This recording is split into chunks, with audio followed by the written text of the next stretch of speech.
Primero que creo que agradecer a todo el grupo por hacer parte a Bolivia en una de estas reuniones, que creo que el contexto social boliviano necesita ser hablado, ¿no? Y más que todo desde la parte geográfica.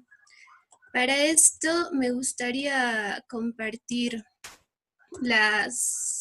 algunas imágenes que he podido seleccionar para que se entienda un poco mejor esto del contexto político, ¿no? Para empezar con esta exposición, utilizaré unas líneas del escritor Gabriel Mamani en su artículo denominado Culpables, que expresa el accionar boliviano ante el coronavirus.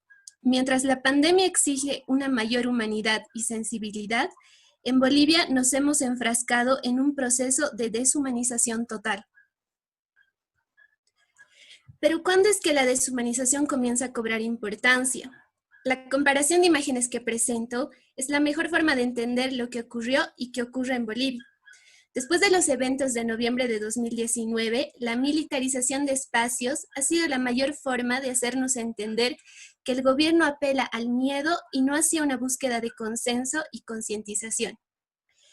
Ambas imágenes pertenecen a la ciudad del Alto, ubicada en el departamento de La Paz, la sede política del país. En la primera fotografía es posible ver la presencia militar en Sencata, barrio alteño que ha terminado con 10 muertos tras las manifestaciones ocurridas el año pasado. La segunda fotografía muestra el accionar de soldados durante el estado de emergencia sanitaria por el coronavirus. La escena pertenece al barrio de Río Seco, que también es importante para el análisis, pues también ha sido punto clave de las manifestaciones contra el ascenso de la presidencia de Yanine Áñez. A simple vista, ambas imágenes parecieran estar mostrando un acontecimiento desarrollado en un periodo similar, pero esto no es así. Hay 5 meses de diferencia. Por lo tanto, la sensación de represión que debería haber cambiado durante este tiempo no sucede. El rechazo que la gente muestra durante la continuación de meses se sigue manifestando en los siguientes días. Pero esto del rechazo a la policial no ocurre en todos los sectores del país.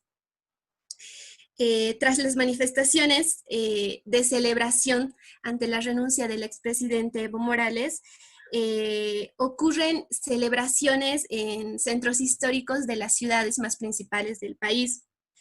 Es entonces que horas después de esto, la jornada del 21 de noviembre se convierte en algo totalmente catastrófico. ¿Esto por qué?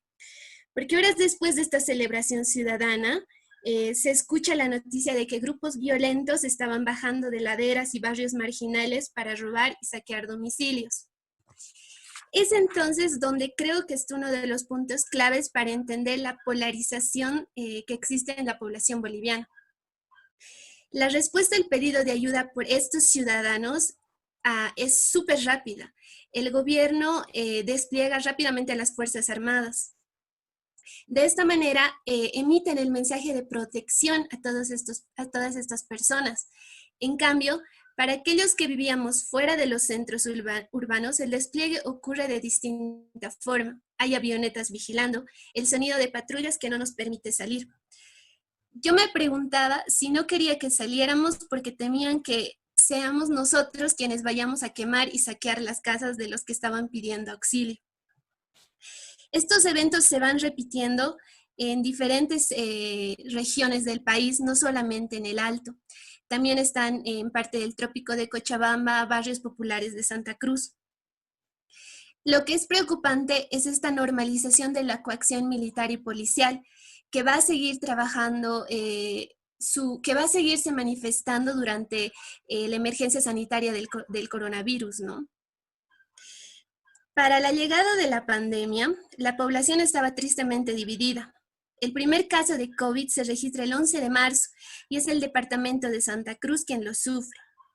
La semana siguiente a la noticia se toman las medidas que están citadas en la imagen, donde se prevé tener una cuarentena que termine el mes de marzo, pero se alarga hasta 71 días.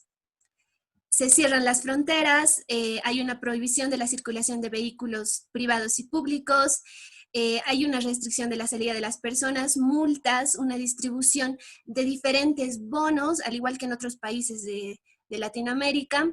También se decide el pago de las facturas de luz durante los meses de mayo y junio, pago del 50% del consumo de agua, y medidas que parecen estar afianzando la confianza que se tiene a la nueva mandataria, ¿no?